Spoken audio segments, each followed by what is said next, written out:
Barchamizga yaxshi ma'lumki, azal-azaldan mahalla qadriyatlar beshiga, tarbiya o'chog'i, fuqarolarni yagona maqsad yo'lida birlashtiradigan ishonch qo'rg'oni, ahillik va farovonlik maskani sifatida qadrlanib kelinadi. Yangi O'zbekistonda mahalla tizimini rivojlantirish va uning vakolatlarini kengaytirishga katta e'tibor berilmoqda. Mahalla yettiligi tashkil etilib, uning har bir a'zosi xalq bilan hamnafas xizmat qiladigan, mavjud muammolarni shu yerning o'zida hal etadigan o'xshashi yo'q tizim va yangicha ish uslubi amaliyotga joriy qilindi.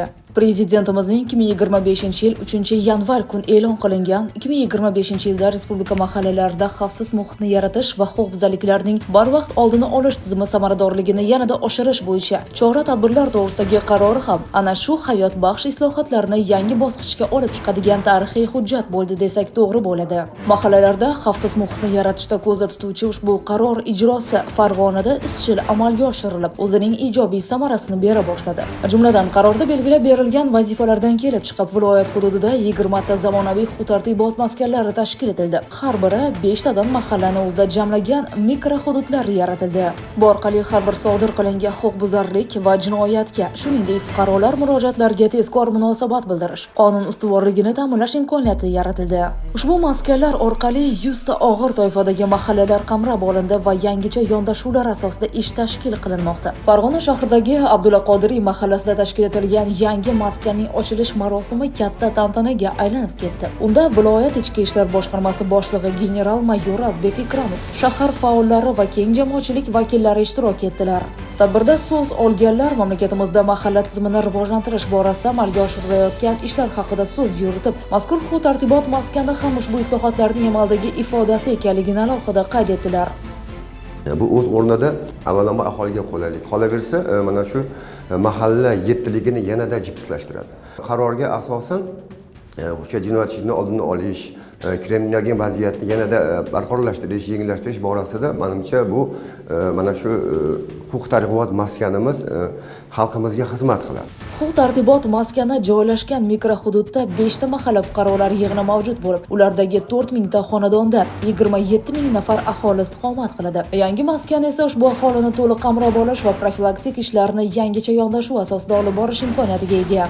Mazkur huquq-tartibot maskani 5 ta mahalla fuqarolar yig'iniga xizmat ko'rsatadi. Unda bosh inspektor hamda yo'nalishlarda probasiya xodimi, profilaktika kichik inspektori hamda patrul post xizmati, jinoyat qidiruv xodimi, probasiya xodimlariga alohida xizmat xonalari tayyorlanib, ularda kompyuter jamlanmasi va moddiy texnik bazalari to'liq shakllantirib berildi. Yaratilgan sharoitlarda xodimlar faqatgina o'z ish natijalarini yuqoriga ko'tarib, jinoyatchilikni oldini olishda sidqidildan va vijdonan xizmat ko'rsatib, kriminoggen vaziyatni barqarorlashtirishi talab etiladi. Mahalla to'liq raqamlashtirilib, kuzatuv kameralari huquq-tartibot maskanidagi situatsion markazga integratsiya qilingani esa jinoyatchilikni jilovlashda qo'l keladi.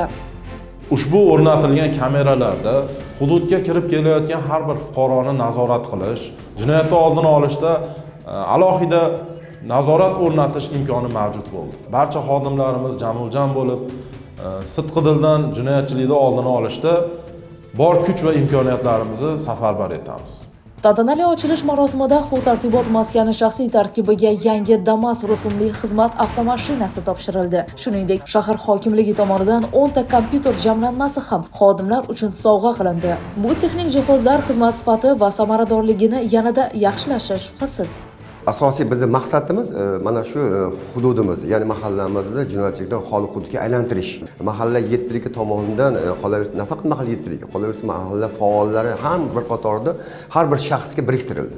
Jinoyatga moyillik shaxslar bilan, muntazam ichuvchilar bilan alohida mana suhbatlar olib borilyapti. Proporsiya hisobida turgan fuqarolarimiz bor. Toifadagi ayollarimiz, masalan, bularga alohida bir suhbatlar tashkillanyapti. Bu o'z o'rnida natijasini beradi degan umiddamiz. Mana shunday bir aholimizga yaratilgan qulayliklar uchun yurtboshimizga alohida minnatdorchiligimizni bildiramiz. Ko'p sonli mana mahallalarimiz, fuqarolarimiz nomidan minnatdorchiligimizni bildiramiz. Qo'qon shahridagi Urganjiboq mahallasida tashkil etilgan yangi huquq-tartibot maskani ham 5 ta mahalla hududidagi 21000 nafar aholini qamrab olish rejalashtirilgan bo'lib, ushbu maskan qisqa fursatlarda zamonaviy ko'rinishga keltirildi va foydalanishga topshirildi. Mahallamizda 3995 ta aholi bo'lib, ulardan 270 tasi ayollarni tashkil etadi. Bizni Sumbula mahalla fuqarolar yig'ini ham mana shu huquq tartibot mahalla maskaniga biriktirildi.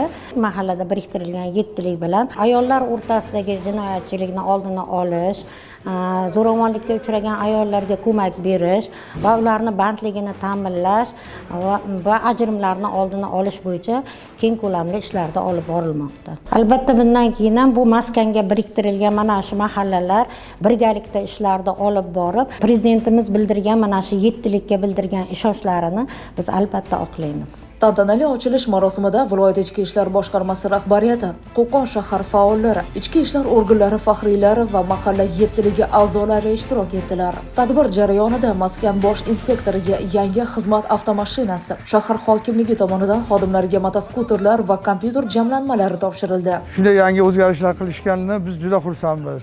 Bosh inspektorga mashina hadya qilindi, xizmat mashinasi. Profilaktika inspektorlariga skuterlar berildi. Ularning hammasi bo'layotgan ichki ishlar xodimlariga, ichki ishlar organlariga bo'layotgan prezidentimizni, vazirimizni e'tiborlari. Buning uchun biz juda xursandmiz. Sharoitlarni ko'rdik, mana ichkariga kirdik, xonalarni ko'rdik. Bosh inspektorga alohida xona, undan tashqari har bitta profilaktika inspektorlariga xonalar, yo'l patrul xizmati xodimlariga xonalar. Bu holatlar ilgari bo'lmagan. Hozir kirib bosh inspektorni duo qilib, xalqning osoyishtaligini ta'minlash, jinoyatlarni jilovlash borasida ishlarga omad tilab qaytib chiqdik. Anjumanda so'z olganlar yangi maskanda yangicha usulda ish olib borish orqali mahallalarda jinoyatchilik jilovlanishi, osoyishta va xavfsiz muhit yaratilishi kerakligini alohida ta'kidladilar. Huquq-tartibot maskanlari xalq bilan tobora yaqin, xodimlar esa fuqarolarga huquqiy ko'makchi va maslakdosh bo'lishi zarurligi qayd etildi. Men o'zim Sobir Abdullamov profilaktika inspektoriman. Ilgari shu maskan tashkil qilmasdan oldin ma'muriy huquqbuzarlik sodir qilgan fuqaroni o'zimiz bilan kun davomida olib yurardik. Hozirda mana shu maskan joriy qilingandan buyon shu maskanda vaqtincha saqlab turish joriy qilindi. Bizga imkoniyat yaratib berildi. Bundan tashqari bu raqamlashtirish bo'yicha ishlar amalga oshirib, bozorlarimiz mana har bitta kirib chiqish joylariga kameralar qo'yildi. Bu bo'yicha fuqarolar bozorga kirib chiqqanlarida har bittasini xatti-harakatni nazorat qilish bizga keng imkon yaratib berdi. Biz ushbu islohotlarga labbay deb javob berib, tunu kun xizmat qilamiz. Ma'lumot o'rnida viloyatda yana 18 ta huquq-tartibot maskanlarida qurilish, ta'mirlash ishlari yakuniga yetkazilgan bo'lib, mazkur maskanlarning ochilish marosimlaridan yana xabarlar beramiz. Bir so'z bilan aytganda, davlatimiz rahbarining uzoqni ko'zlab qabul qilgan farmon va qarorlari odamlarimizning turmush darajasini yaxshilash, xavfsizligini kafolatlash, huquq va manfaatlarini ishonchli himoya qilishda ijobiy samara beryapti. Zero tinchlik va osoyishtalik bor joyda rivojlanish va taraqqiyot bo'ladi. Yangi huquq-tartibot maskanlari esa el yurt osoyishtaligi yo'lida xizmat qiladi.